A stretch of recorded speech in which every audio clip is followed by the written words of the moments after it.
I don't want to make our guest nervous today because he's already nervous, but how about this? In the last 30 days, we are an international phenomenon.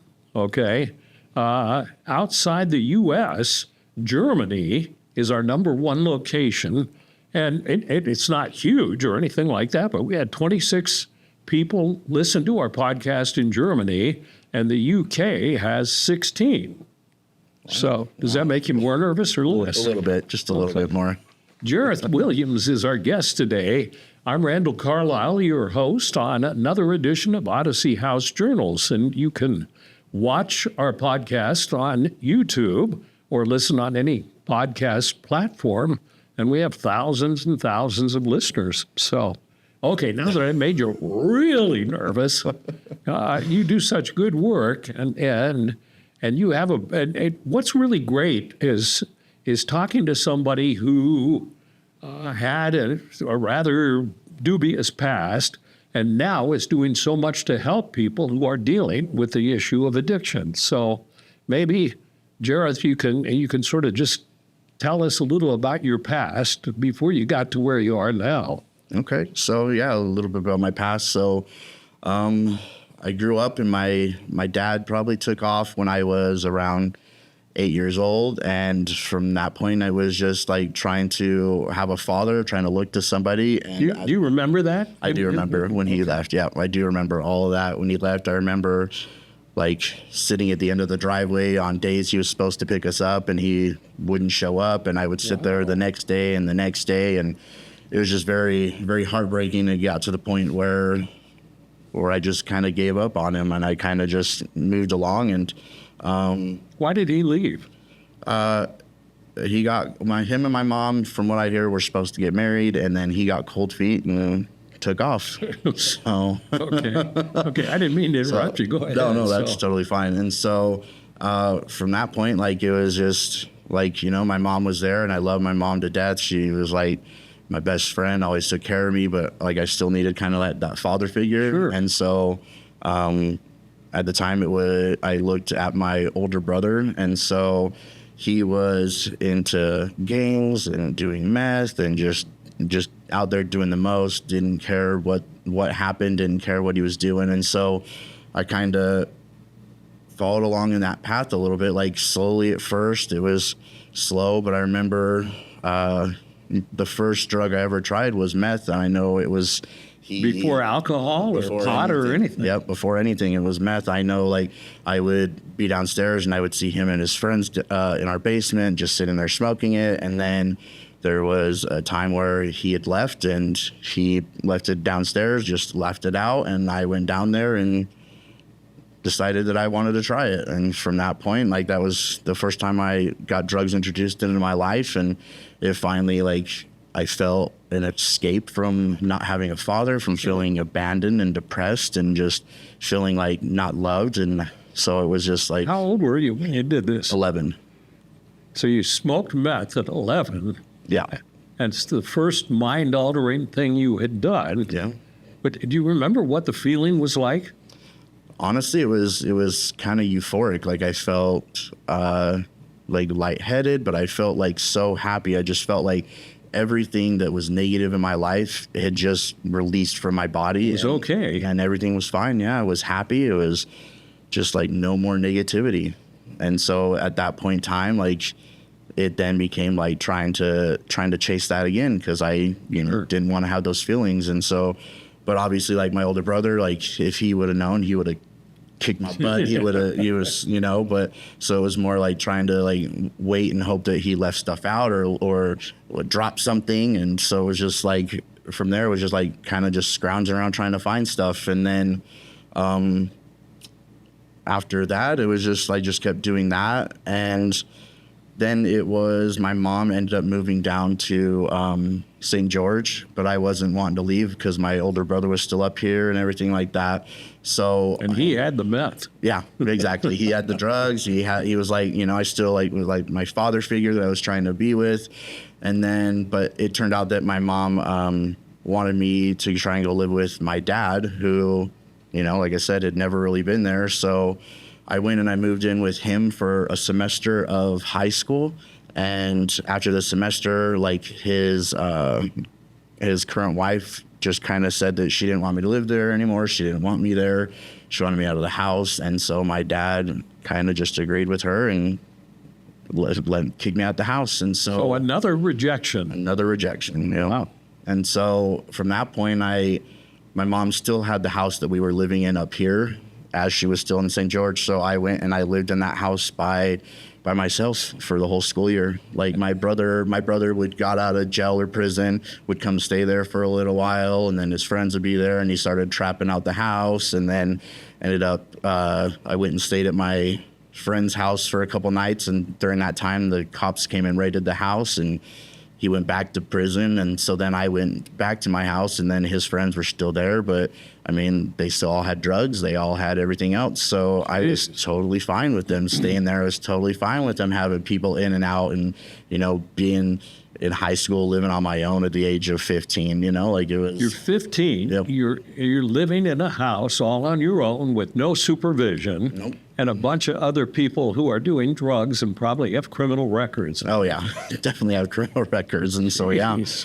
And so that just became my life for the whole school year. I think in 10th grade, I maybe went to 12 days of school, like in total. Like there was days where I would show up for a period or two and then leave. There's days where like I wouldn't even go, and I would just not. Yeah, I would just not go. And then my mom would get all these phone calls about not going, you know, but she's like always calling, checking up on me, worried about me. But with just how life went, like she had to be down there. She couldn't come back up. Wow. With me. So what happened when seems to me that when you're in school, you got to have parents sign papers and stuff like that. What'd you do? So for all that, I would either have like my brother's friends sign it, or I would just forge it and sign it myself. Okay. So it was just my way to get out of it. And then and then a part of the thing, like a lot of times they would just send the letters in the mail about me missing school, and I didn't have a parent there, so I was the one that got them and signed that and take it back to school as if it was my parents signing it, knowing that I wasn't there. So how did you have friends in school? And I mean, did they think you were a cool kid because you're on your own and you can do whatever you want? Or no, I did have friends in school, but they didn't think I was like cool or anything like that. But around that time, like a lot of my friends were, you know, doing coke and smoking weed, and so like that's where, like when I would go over to my friend's house, like that's where I got introduced to like smoking marijuana and snorting coke, and then from there smoking crack. Wow. So how long did all this? Did you graduate? I did graduate.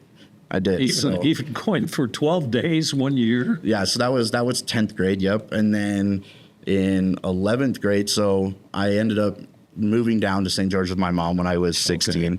And so we put me in a school down there, but it was just like, I don't know, it felt like if you weren't either religious or you weren't like on any of the football or baseball teams, like you didn't really fit in. And so I didn't really have friends. But I used to like paintball, and I got like on a sponsored paintball team. So like all the friends that I had weren't in school anymore, but they lived right down the road. And so that's where I would just go to. That's where I would go. Like my mom would drop me off at school. She would sit there. I'd walk in the door. I'd wait for her to drive off. I'd walk out and go to my friend's house. So. And then from there, like that's so, and all they would do is they would drink and smoke weed. And so like that was how I spent my days for 11th grade then too, is just smoking weed, drinking, and playing paintball. And so that was like a whole other thing. And then when I went to my senior year, I went to like an alternative school. And so I had like a counselor who really cared and wanted me to be successful. And so from there, I did packets. I did everything else like that. And I ended up graduating. But I also met, the other kids that were like my lifestyle. Alternative school. So from there, I found connections on meth. I found connections on coke. I found, it was just, so then my whole life down there was just back to just getting high, chasing getting high. And In good old pristine St. George. yeah. Good old pristine St. George, that's for sure. So after you got out of school, how long did you continue in your addiction, and where did it lead you before you finally found sobriety? So I ended up actually like so our paintball team kind of fell through. We were like sponsored, but it turned out that our like person who was managing us was like stealing stuff from the paintball stores. So they stopped sponsoring us. So the paintball team kind of fell apart. And from there, like I went and got a job at a fast food restaurant. And then from there, it was just like I stopped really hanging out with anybody. I wasn't doing anything. I was just doing my own thing. So I was staying sober. So it was probably 6 months after I graduated high school that I stopped using.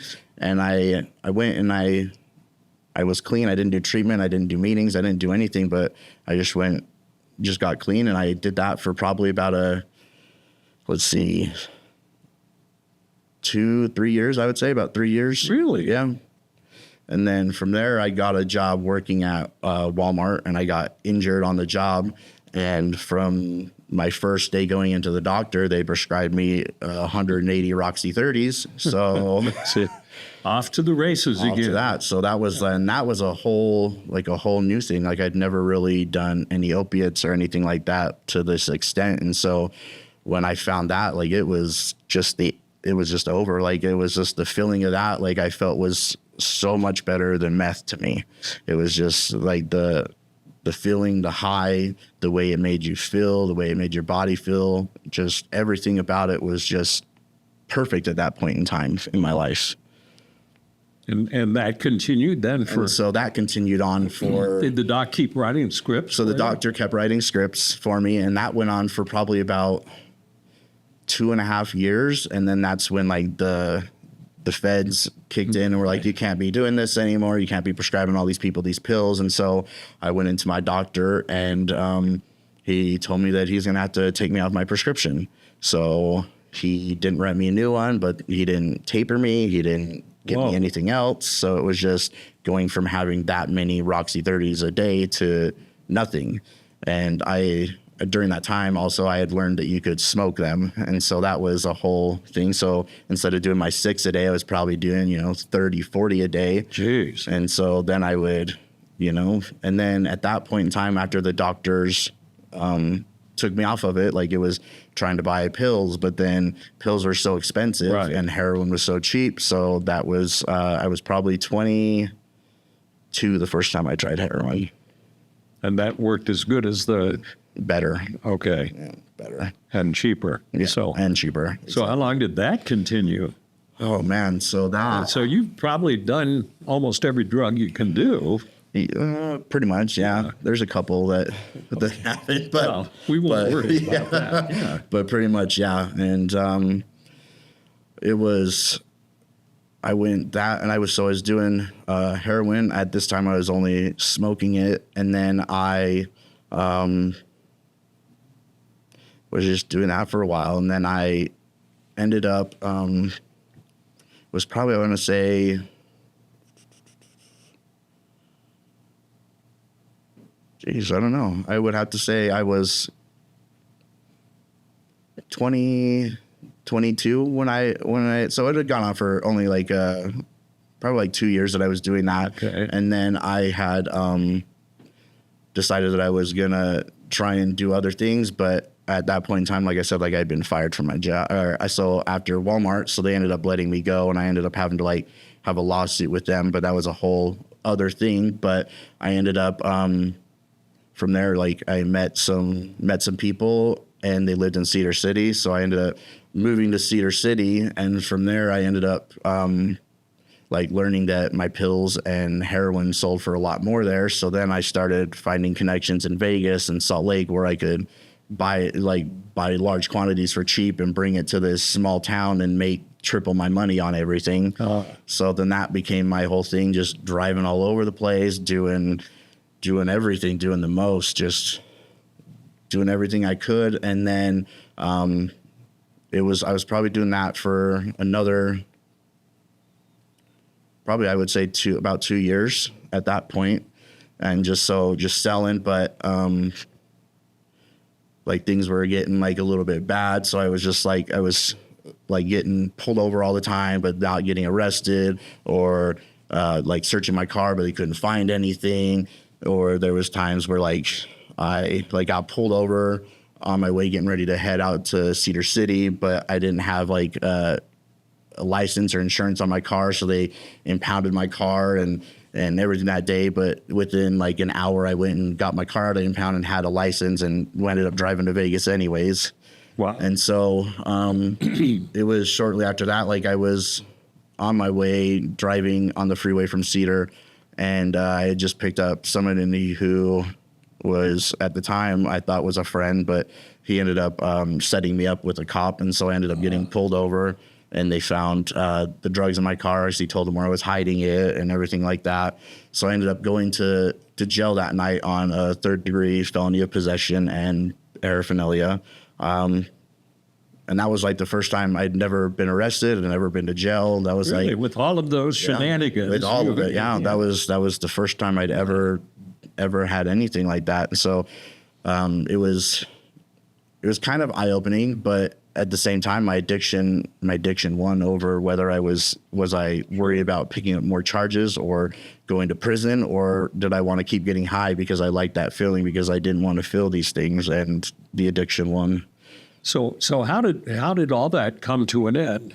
So That started you on the path that you're on now. no, it's been a little bit longer than that. So at that time, I got out of jail the next day, and then decided that I was gonna try and like switch up things. Like thought that I was being all like sly and they wouldn't know what was going on, and so I was just like ended up like starting to sell like different drugs, so that like it was like different clientele, and I was like, oh yeah, they're not gonna know, they're not gonna know what's going on.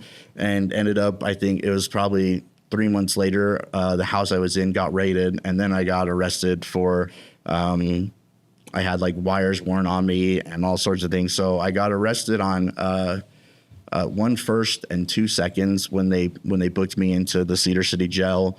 And then I had a drug task force come and talk to me like 2 days after being there, and they gave me 2 more 1st-degree felonies and another 2nd-degree felony. Wow. So It sounds like you were headed to prison for a long time. yeah. So that's what it sounded like. I was going to go to prison, and I sat in jail for 6 months, but the man those withdrawals, like I didn't sleep for a whole week, just pacing in my cell.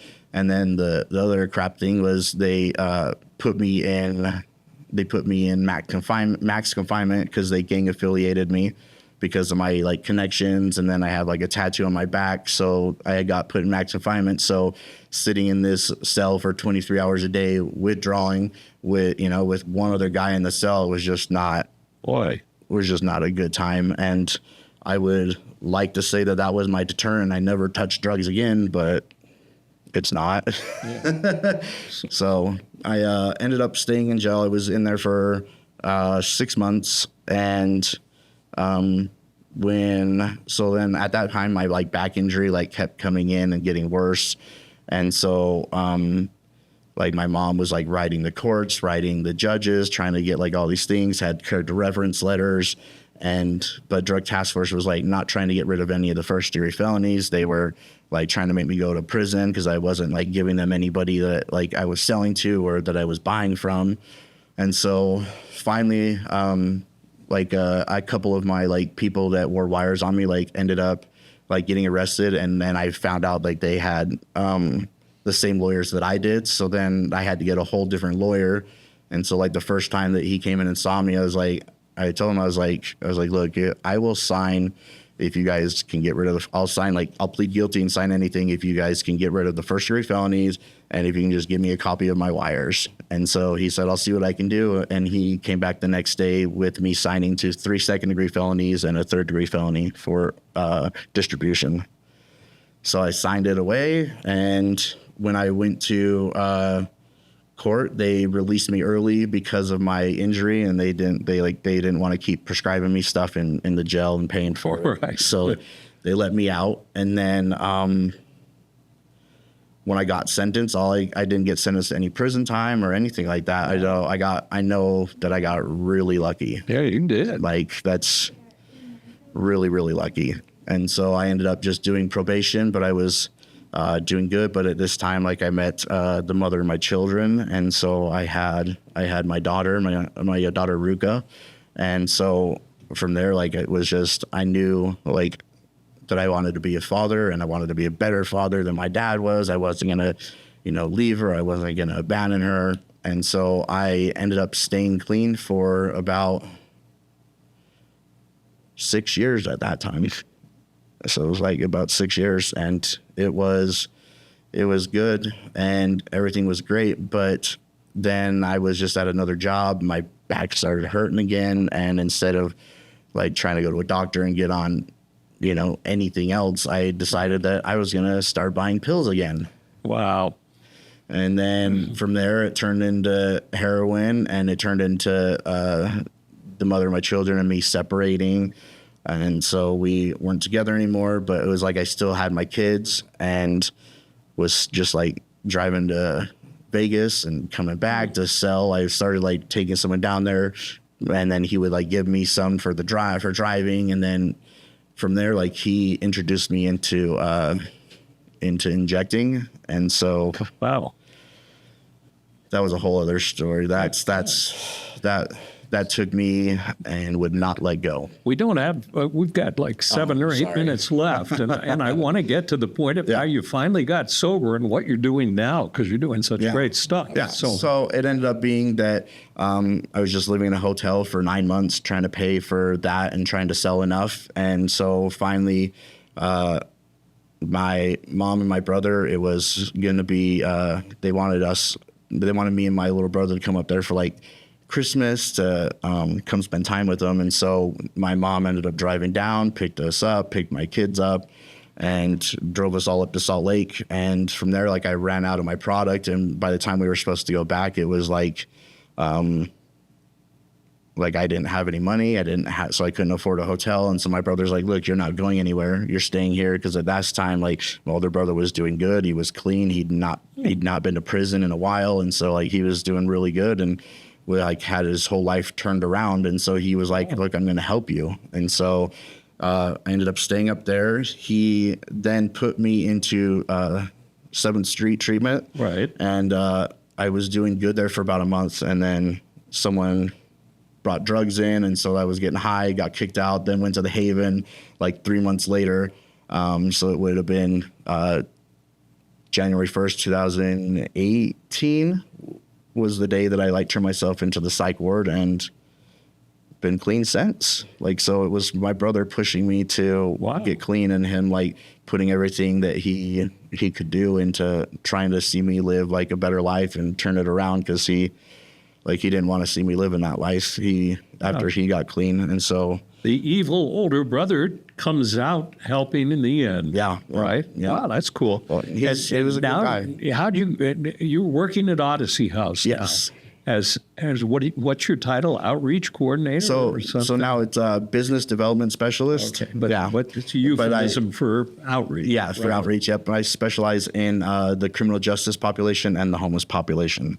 So I do the jails, the prisons. I do drug courts, APMP. I go to like the Volunteers of America. I go to like the library, and sometimes I go and walk around like homeless camps and just kind of see if anybody needs any support, resources, if anybody's looking for treatment or whatever they're looking for. Like, I'm willing to help them. And certainly you can use your life and stories to let people know that you understand what they're going through. Yeah. That makes it easier. And I should point out that it sounds like sometimes when we talk about outreach, sometimes it sounds like you're like a salesperson for Odyssey. and basically you're a salesperson that recovery is possible. Yep. Is that a better way of putting it? That's definitely the way I put it when I go and like meet with people. It's like I tell them, like, yes, I'm here as Odyssey, and I would love to see you come to Odyssey, but if that's not for you, like, what are you looking for? What resources do you need? Like I'm here for you. This isn't about like anything else. I'm here for you. What is it that you need at this point in time? What is going to benefit you? And I will help you with that. How does it make you feel that you're because you are responsible for people finding sobriety. Yes. How does that make you feel after what all you've gone through? Honestly, it's kind of a surreal feeling. It's I'm a good guy now as opposed to a bad guy. Yeah, exactly. And it's like it's something, and it means a lot to me. It means a lot that people are being able to find this. It means a lot that I'm able to help out in certain ways. Like I said, like my brother, like that's what he did for me, and he ended up getting killed a couple of years ago. Oh. And so, like it's kind of like every time like I get to do this, I like it like a remembrance of my brother and what he did for me. What do you hear from people on the street as their biggest? Are they all like you were basically trying to not feel anything, is how it all began, because of perceived rejection by your dad or whatever. Yeah. What do you hear from them? Are they just trying to numb themselves, or? A lot of them are. A lot of them are trying to numb whatever pain that they have, whether, like I said, it could be abandonment. It could be that they feel like they're not loved, not worthy. Some of them just don't want to have care. Some of them have lost like friends and family, and like that's the way that they numb that pain. And so it's just a lot of people are out there just trying to numb all the things that have hurt them. What do you say to people, because you've been on both sides of the fence for a long time?